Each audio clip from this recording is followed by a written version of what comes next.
নমস্কার বন্ধুরা, তোমরা সকলে কেমন আছো? আশা করি ভালো আছো। আজকে দ্বাদশ শ্রেণীর থার্ড সেমিস্টারের এবিটিএ টেস্ট পেপারের এডুকেশন বিষয়ের এসি 324 নাম্বার পেজ নিয়ে আলোচনা করব। আর এখানে বাকি যে পেজগুলো আছে সেগুলো সব আলোচনা করে ফেলেছি ইতিমধ্যে, ঠিক আছে?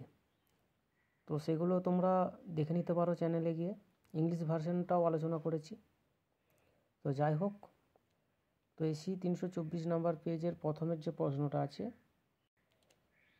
দেখো এখানে প্রথম যে প্রশ্নটা আছে 1 নম্বরের, যে বিশ্ববিদ্যালয় মঞ্জুরি কমিশন বা ইউজিসি প্রতিষ্ঠিত হয়, তো এটার সঠিক উত্তর হচ্ছে 1956 খ্রিস্টাব্দে। 4 নম্বর অপশন হচ্ছে সঠিক উত্তর। 2 নম্বর প্রশ্ন, মাধ্যমিক শিক্ষা কমিশন শিক্ষার্থীদের কাজের মূল্যায়নের জন্য কত পয়েন্ট স্কেলে সুপারিশ করেছিলেন?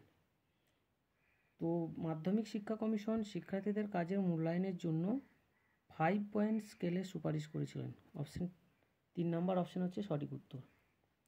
3 নম্বর প্রশ্ন, কোঠারি কমিশন নিরক্ষরতা দূরীকরণের জন্য কোন কোন পদ্ধতির উল্লেখ করেছেন? তো এটার সঠিক উত্তর হচ্ছে অপশন এ, নির্বাচনমূলক ও ব্যাপক পদ্ধতি। দেখো এখানে পরের প্রশ্ন, 4 নম্বর প্রশ্ন, এখানে একটি ছক দিয়েছে যে নিচে স্তম্ভ মিলিয়ে সঠিক উত্তরটি নির্বাচন করো। তো এখানে প্রথমে দেওয়া আছে কোঠারি কমিশনের সম্পাদক। তো কোঠারি কমিশনের সম্পাদক হচ্ছে, একের হচ্ছে সি ডক্টর জেপি নায়েক। গ্রামীণ বিশ্ববিদ্যালয় গড়ে উঠেছিল ডেনমার্কের জনতা কলেজের আদর্শে। এটা মুদালিয়ার কমিশনের দাগ দিয়ে দিয়েছি, এটা হবে গ্রামীণ বিশ্ববিদ্যালয়, ভুল হয়ে গেছে এই জায়গাটা। এটা হচ্ছে গ্রামীণ বিশ্ববিদ্যালয় ডেনমার্কের জনতা কলেজের বিষয়ে। আর মুদালিয়ার কমিশন হচ্ছে সপ্তপ্রবাহ, ঠিক আছে। আর রাধাকৃষ্ণন কমিশনের সম্পাদক ছিল ডক্টর নির্মল কুমার সিদ্ধান্ত। তো 4 নম্বর প্রশ্নের সঠিক উত্তর হচ্ছে এই যে এখানে 4। 5 নম্বর প্রশ্ন, অপারেশন ব্ল্যাকবোর্ডের উদ্দেশ্য। তো অপারেশন ব্ল্যাকবোর্ডের উদ্দেশ্য ছিল অপশন এ, প্রাথমিক শিক্ষার, এই যে অপশন এ, প্রাথমিক শিক্ষার পরিমাণগত এবং গুণগত মান উন্নয়ন। 4 নম্বর প্রশ্ন, প্রাথমিক 4 নম্বর বলছি, এটা 6 নম্বর প্রশ্ন। 6 নম্বর প্রশ্ন, ডায়েটের পুরো নাম কি? তো ডায়েটের পুরো নাম হলো অপশন 3, এখানে যে অপশানটা দেওয়া আছে, district institute of education and training. 7 নম্বর প্রশ্ন, এখানে বলেছে যে নিচে স্তম্ভ মিলিয়ে সঠিক উত্তরটি নির্বাচন করো। দেখো এখানে একের যেটা হবে প্রাথমিক শিক্ষা, একের হচ্ছে সসগুলিকে শক্তিশালী করা। 2-এর মাধ্যমিক শিক্ষা হচ্ছে 2-এর এ, নবোদয় বিদ্যালয়। আর প্রাক শৈশব ও যত্ন শিক্ষা হচ্ছে 3-এর হচ্ছে এটা কি না, বালভাটিকা শিক্ষা। আর 4-এর হচ্ছে বিদ্যালয় ছুট হ্রাস ও সার্বজনীন, এটা হচ্ছে অপারেশন ব্ল্যাকবোর্ড, ঠিক আছে। তো 7 নম্বর প্রশ্নের সঠিক উত্তর হচ্ছে, এখানে অপশানগুলো গোলমাল করা আছে, ঠিক আছে। প্রাথমিক শিক্ষা হচ্ছে সসগুলিকে শক্তিশালী করা, মাধ্যমিক শিক্ষা নবোদয় বিদ্যালয়, প্রাক শৈশব ও যত্ন শিক্ষা হচ্ছে বালভাটিকা শিক্ষা, আর বিদ্যালয় ছুট হ্রাস ও সার্বজনীন এটা হচ্ছে অপারেশন ব্ল্যাকবোর্ড, ঠিক আছে। 8 নম্বর প্রশ্ন, কেজিবিভি কোন ধরনের বিদ্যালয়? এটা হচ্ছে আবাসিক বিদ্যালয়। 9 নম্বর প্রশ্ন, অস্পৃশ্যতাকে হরিজন বলে অভিহিত করেন গান্ধীজি।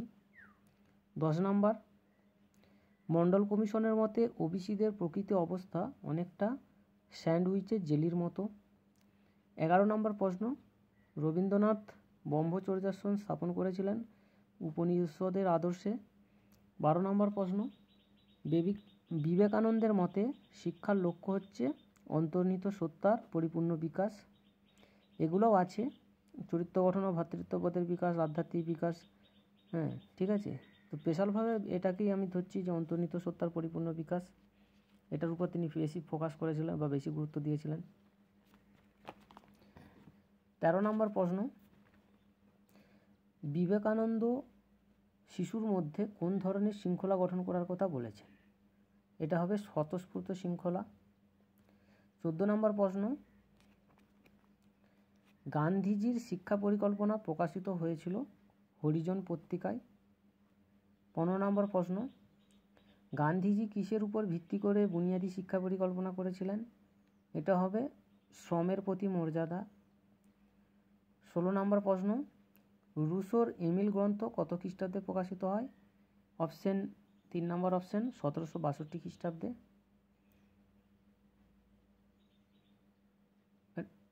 এটা হচ্ছে 16 নম্বর প্রশ্ন। তো 17 নম্বর প্রশ্ন, রুশোর মতে আবিষ্কারক পদ্ধতি শিশুকে কোন বিষয়ে শিক্ষার সমাধান করতে সাহায্য করে? এটা হবে 3 নম্বর অপশন প্রকৃতি বিজ্ঞান ও গাণিতিক শিক্ষার। 18 নম্বর প্রশ্ন, ডিউ কোন শিক্ষাকে অবহেলা করেছেন? ডিউ হচ্ছে মূল্যবোধের শিক্ষাকে অবহেলা করেছেন। তো এখানে 19 নম্বর প্রশ্নে এখানে স্তম্ভ মিলতে বলেছে। এখানে আছে রবীন্দ্রনাথ। তো রবীন্দ্রনাথ 1 নম্বরের সাথে মিলছে কি না, আশ্রমিক শিক্ষার কথা বলেছিল। বিবেকানন্দ হচ্ছে বর্তমান ভারত রচনা করেছিলেন। গান্ধীজি হচ্ছে ট্রু এডুকেশন রচনা করেছিলেন। আর রুশো দ্য সোশ্যাল কন্ট্রাক্ট রচনা করেছিলেন। ঠিক আছে।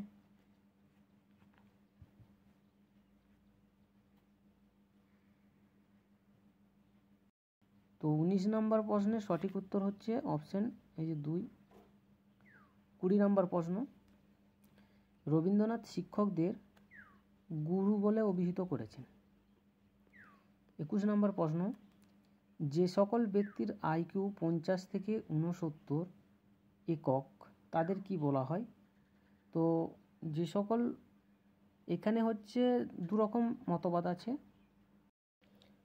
পূর্বে যে সমস্ত ব্যক্তির বুদ্ধাঙ্ক 50 থেকে 69 হতো তাদের বলা হতো মরণ বা নির্বোধ।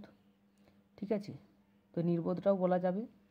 কিন্তু বর্তমানে যে সমস্ত ব্যক্তির বুদ্ধাঙ্ক 50 থেকে 69 একক তাদেরকে বলা হয় মৃদুমাত্রার প্রতিবন্ধী। ঠিক আছে, এটা হচ্ছে মৃদুমাত্রার প্রতিবন্ধী। ঠিক আছে, মৃদুমাত্রার প্রতিবন্ধী। 22 নম্বর প্রশ্ন, বিভিন্নতরভাবে সক্ষম শিশু কারা? তো বিভিন্নতরভাবে সক্ষম শিশু হচ্ছে স্বাভাবিক শিশুদের থেকে আলাদা শিশু। তো 3 নম্বর অপশানটা হচ্ছে স্বাভাবিক শিশুদের থেকে যেসব শিশুরা আলাদা আর কি। তো এখানে হচ্ছে 2 নম্বর অপশানটা হচ্ছে সঠিক। আর 23 নম্বর প্রশ্ন, চিৎকার করে বললেও যে শিশুর শুনতে অসুবিধা হয় তাদের শ্রবণ প্রতিবন্ধিতার মাত্রা কত? তো এদের শ্রবণ প্রতিবন্ধিতার মাত্রা হলো 91 dB এর বেশি, মানে 3 নম্বর অপশান হচ্ছে সঠিক উত্তর। 24 নম্বর প্রশ্ন, আমাদের দেশে কোন দিনটিকে প্রতিবন্ধী দিবস হিসাবে পালন করা হয়? না 15ই মার্চ প্রতিবন্ধী দিবস হিসাবে পালন করা হয়। 25 নম্বর প্রশ্ন, প্রতিবন্ধী শিশুদের শিক্ষার অধিকার কোন সম্মেলনে গৃহীত হয়? এই প্রশ্নের সঠিক উত্তর হবে 1989 খ্রিস্টাব্দে। তো এটা আমারও একটু কনফিউশন আছে। তো এই প্রশ্নের উত্তরটা তোমাদের কি হবে তোমরা কমেন্ট বক্সে জানাবে 25 নম্বর প্রশ্নের উত্তরটা। ঠিক আছে। 26 নম্বর প্রশ্ন, মূক ও বধিরদের শিক্ষাদান পদ্ধতি কোনটি? তো মূক এবং বধিরদের শিক্ষাদান পদ্ধতি হলো ওষ্ঠপঠন। 27 নম্বর প্রশ্ন, ভারতবর্ষে কত খ্রিস্টাব্দে সর্বপ্রথম মূক ও বধিরদের জন্য বিদ্যালয় প্রতিষ্ঠা হয়? 1884 খ্রিস্টাব্দে মুম্বাই। অপশান এ হচ্ছে সঠিক উত্তর।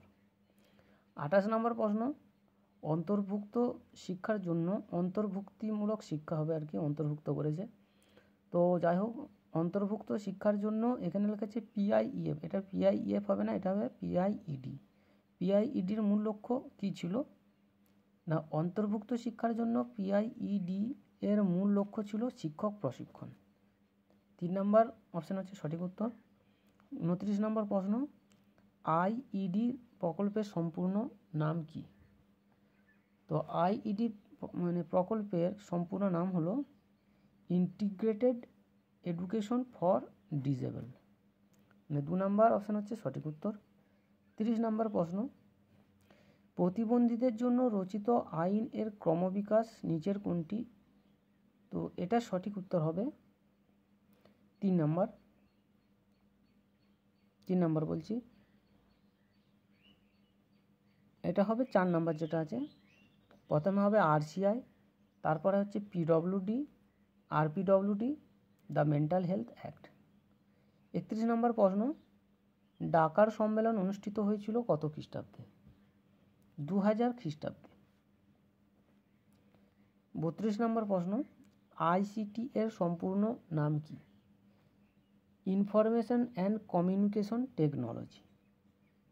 অপশান এ হচ্ছে সঠিক উত্তর, এ বলছে অপশান 1। 33 নম্বর প্রশ্ন, এখানে স্তম্ভ এর সাথে স্তম্ভ বি মিলতে বলেছে। তো 33 নম্বর প্রশ্নের প্রথমে হাতে দেখো আছে এ 1972-এর সাথে মিলছে মানুষ হওয়ার শিক্ষা। তারপরে হচ্ছে 2-এর এ 2000 খ্রিস্টাব্দ হচ্ছে সকলের জন্য শিক্ষা। 3-এর ডি, 3-এর হচ্ছে ডি 2001 খ্রিস্টাব্দ হচ্ছে 46তম আন্তর্জাতিক শিক্ষা সম্মেলন। আর কমেলিয়াম হচ্ছে জ্ঞান অজ্ঞতার অন্ধকার থেকে মুক্ত। ঠিক আছে, তো এটা সঠিক উত্তর হচ্ছে অপশান 1। 34 নম্বর প্রশ্ন, সার্বজনীন শিক্ষার সুযোগ বলতে শিশুদের বাড়ি থেকে কত কিলোমিটারের মধ্যে বিদ্যালয় থাকবে? দেখো, এখানে দুটো জিনিস আছে, যে প্রাক প্রাথমিক শিক্ষার্থীদের বিদ্যালয় হবে বাড়ি থেকে 1 কিলোমিটারের মধ্যে, আর এমনি প্রাথমিক আর কি যেটা, তো সেটা হবে 3 কিলোমিটারের মধ্যে। তো যেহেতু এখানে 1 কিলোমিটারের অপশান দেওয়া নেই, তো এটা সঠিক উত্তর হবে 3 নম্বর, 3 কিলোমিটারের মধ্যে। 35 নম্বর প্রশ্ন, লোকজাম্বিস প্রকল্পে সিডা কেন্দ্রীয় সরকার ও রাজ্য সরকারের আর্থিক অনুদানের আনুপাতিক হার কত ছিল? তো এর আনুপাতিক হার ছিল 3:2:1। 36 নম্বর প্রশ্ন, ভিইসি এর সম্পূর্ণ নাম কি? Village education committee. Village education committee. দেখো, এখানে একটা স্তম্ভ বলেছে, স্তম্ভ মিলতে বলেছে 37 নম্বর।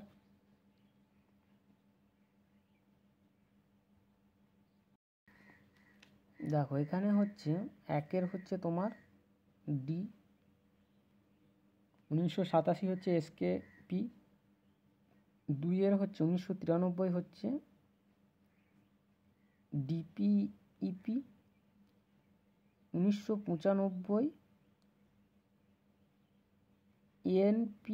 এনপিএনএসপিই, আর 2000 খ্রিস্টাব্দ হলো এল।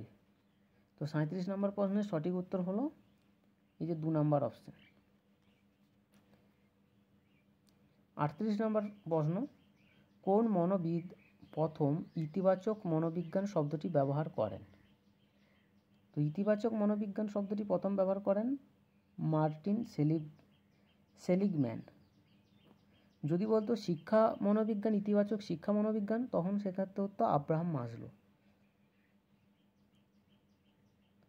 39 নম্বর প্রশ্ন, আধুনিক শিক্ষায় ইতিবাচক মনোবিজ্ঞানের ভূমিকা কোনটি? এখানে দেওয়া আছে স্থিতিস্থাপকতা বাড়ানো, আশাবাদী মনোভাব গঠন, সুস্থতা বাড়ানো। সবকটি, এটা সঠিক উত্তর হবে সবকটি। 40 নম্বর প্রশ্ন, দেখো 40 নম্বরের হচ্ছে 1-এর হবে 1-এর ডি 1954 আব্রাহাম ম্যাসলো, 2-এর সি 1998 মার্টিন সেলিগম্যান, 3 হচ্ছে বি 1999 ইতিবাচক মনোবিজ্ঞানের প্রথম সামিট, আর 2002 হচ্ছে প্রথম আন্তর্জাতিক সম্মেলন। তো এটা সঠিক অপশান হয় তাহলে কোনটা হচ্ছে না 2 নাম্বার অপশান। তো আজকের মতো এখানেই শেষ করছি, পরের এপিসোডে আবার দেখা হবে। আর ভিডিওর মধ্যে যদি কোথাও কোনো ভুল হয়ে থাকে কমেন্ট বক্সে অবশ্যই জানিয়ে